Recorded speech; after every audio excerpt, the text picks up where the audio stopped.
How to add profile picture frame on Facebook. Now that's I'm going to show you guys in this quick video, so let's get started right away.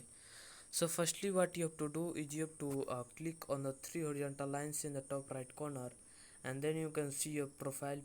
In the first option you have to click on your profile, and then you come to this page, and here you have to long hold your profile picture, and then you can see the add frame option in the top.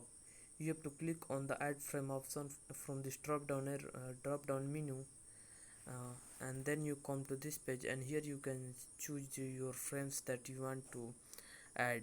So you can choose any of the friends that you want. You can see your these suggested friends. You can go to the Facebook tab, and then you can see this icon. You can go to the Facebook icon, you can choose any of the frame, and in the flags you can see this flags icon. When you click on this flag icon, you can also see all the flags.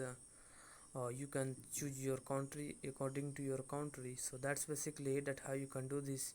So if you found this video helpful, please subscribe to my channel, like on this video, and comment below that it works.